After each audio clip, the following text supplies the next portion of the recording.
Um, well, it's obviously a performance and results based. So we're kind of judged on our results.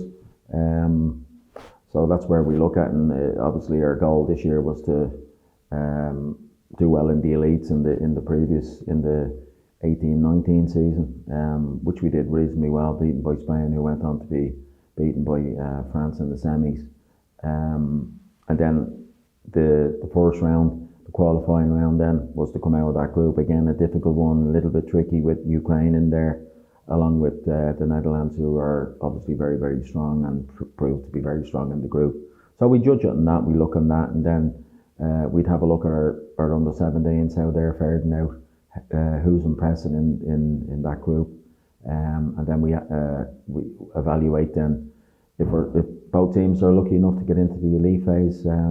We'll evaluate who we get, and if it's a case where we feel that the 17s might do well in their elite group, then we leave that squad as it is, and I wouldn't bring any players up. That's obviously kind of balancing that for you, whether to bring a girl up early or not. Yeah, look, we have to look at the player themselves, and do we feel that they're going to benefit the squad that I have, and it's a strong enough squad that I have. Again, if I have everybody, obviously a couple of girls have done well with the seniors in recent times against Greece, so I'll have to talk to Vera and see if she any plans for those players to drop back into the 19s or stay with the seniors. So it all works that way, but we were missing a couple of girls for the first phase in the Netherlands anyway, so they're available for April, so that's a big boost for us. So and we took that up, we took that chance because it was either they missed the first phase or they missed the elite phase. So we took the chance and went with the missing the first phase. So they're back in the mix now for April. So a lot of those girls that you were referring to there would be based in the US with scholarships, and that is that the reason why? Yeah. And it's purely down to academic. It's the professors within the college that's obviously putting pressure on the girls academically to do well, which is understandable. They're on it's a big amount of money that they're on to do this scholarship. So there's not an awful lot that we can do about it. But I have a good relationship with the coaches. They have the dates for when we want the girls in, so no problems there. But it's the academic side that can be tricky. It's obviously with those girls, you say you took the gamble of not bringing them in for the qualifying round. So the girls that you did use gives you more options then, because you got two big results out in the Netherlands as part of the qualifying round. So they stepped up. Absolutely, yeah, 100%. And again, one or two might have been injured, or one or two might have been out of form, and one or two. The door is open. It's a clean slate again. We probably have a camp in January. Hopefully get probably 2022 in. And again, there's one or two others that are always contacting us from both the UK and the States that we can have a look at those players as well. But we usually get them looked at either by video from America or by scouts within the UK. So it could be an opportunity for one or two. We've seen one or two girls on film that look like they're very good in the States, but again, you have to judge them when they come over here. But with a player coming from America who's coming from, say, a parent or a grandparent, they have to be better than what you have here, and that's the way we weigh that one up. With that in mind, how important is it for the homegrown player to come through the system, really starting at kind of the Soccer Sisters entry level, but then getting to the elite stages of the girls' emerging talents, the centres of excellence that you have around the country? Yeah, well, that's a huge part of the pathway here, and there's no doubt that's been very, very successful. Because if you look at the senior team at the moment, particularly all the younger girls, they've all come through the system, all come through the Soccer Sisters, and certainly have come through the Centres of Excellence, ETP, Gainer Cup, so forth. So yeah, that's been a huge success story for us. I feel it can get better, and we're working on it to get better. And again, hopefully we can get those players then going from the Centres of Excellence into Women's National League clubs, and those clubs taking it on then, and the league, the under 17s league, hopefully an under 19s league, and then the senior league benefiting from that. So yeah, it's a huge part of our pathway, and I think it's a very important pathway where the girls see that their achievements are being recognised, and that certainly has been the case over the last couple of years. Obviously, the main objective now is the league round that's going to come in April. You travel to the Czech Republic, obviously with the ultimate goal to get to the finals in Georgia. It's a difficult group that you have gone to the Czech Republic, isn't it? Yeah, absolutely. Listen, when you're going to the elite phase now, you're always going to get, you're always going to get somebody tricky. In this, again, it's probably 3 teams. We went in as 4th seeds, which was a little bit surprising, but that's the way they do it. And when you go in as 4th seeds, we probably could have done worse. The girls spoke to the girls, and they're fairly happy with the group, and they feel that we have a chance. And that's what we'll do. We'll approach it with that intention of trying to get out of it. It's a difficult group. Norway and England are obviously the 2 strong teams and have a huge pedigree in the women's game, and have done very well in the 19s over the last decade or so, and Norway probably even further back. Czech Republic are they've come very, very strong in the last 5 years, and that's been very noticeable, and they'll be a tough opposition, particularly in their home patch. But it's a group we're looking forward to, and they're the games you want. You want to be playing against the top teams, and you want to be pitting yourself against them, seeing how you're doing, and the girls are looking forward to it. Since you've been in this role with the 17s and the 19s, and obviously now primarily with the 19s last couple of years, you've gone there and gotten results against these big teams when it hasn't been expected. So you can bring that experience and that know-how into the setup now in April.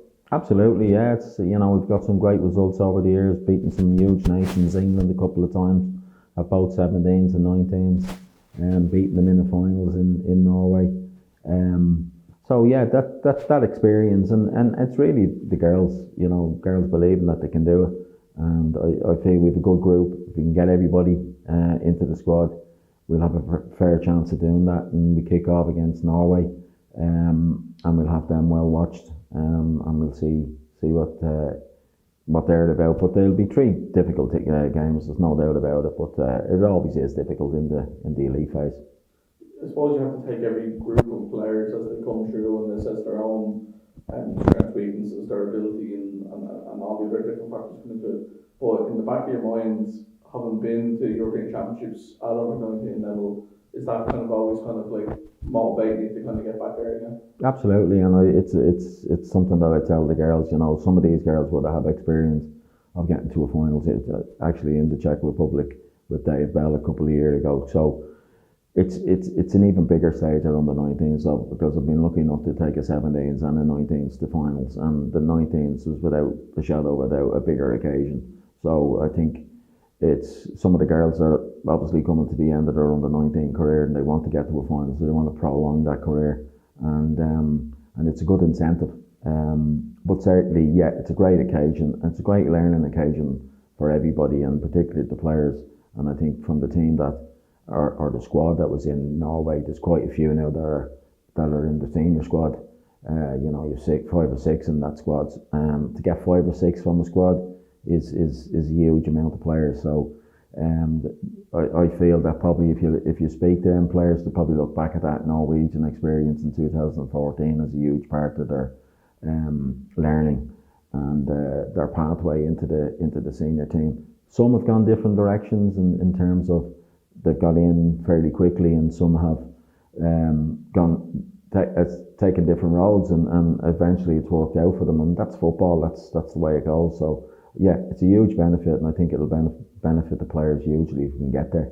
It is funny when you look back on it, as you say, some of the players like Katie McKay was a senior captain now. A lot of girls, even some girls have been in and around the squad, even though they're not regulars. Then Amy O'Connor is now a star player in Camogie, Sarah Rose is a star player in Aussie Rules and in ladies football as well. But even the semi-final, Adema, the Dutch player now, is now one of the star players in the world now as well. Yeah, it's amazing, you see these players, and obviously with Adema, it was quite evident even back in those days that she was going to be a player.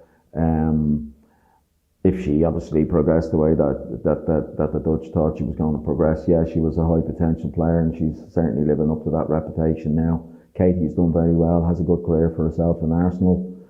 But again, moved around, went to Glasgow on loan. So it's important that, it mightn't happen for you immediately. And I think, prime examples of that would be Chloe Mustaki getting into the senior squad, Kiva Keenan getting into the senior squad. Only in the last year. So, it's that little bit of patience, keep plugging away, keep working hard, and obviously those girls have got the rewards now. And as I said earlier, some get it earlier than others. Some takes a bit of time, and they have to go on a little bit of a trek to get there. But it's great, and it's very satisfying for myself to sit back and look at these players in the senior squad, knowing that they've come through the system. That's the ultimate goal, really, isn't it, to come through the pathway all the way up to the senior level, really? Yeah, and I know I haven't done it myself. I've had a great backroom team with me over the years. Great backroom team with me now. Players have gone to clubs, got good experience in clubs. So it's part of the pathway. We're trying to give them that elite role within the pathway. And I think over the years, as I've said earlier, we've seen them coming through from Gaynor Cup into 16s, 17s, 19s, and now they're in the seniors. So that's basically my role, really, is to try and produce these players to go onto the senior team. It'd be nice if we sit down this time next year and we're talking about having played the finals in Georgia. Absolutely, 100%. And we look at the senior team, and hopefully they'll have one step into a finals as well. So I think again that's probably the next big jump for us to try and get to a major finals at senior level. But I can only influence what I can with the 19s, and certainly 19s, trying to get them to a finals is our ultimate goal again. And again, the players know that, and they're looking forward to it. We feel we can do a bit of damage in this one, surprise one or two, and get to a finals.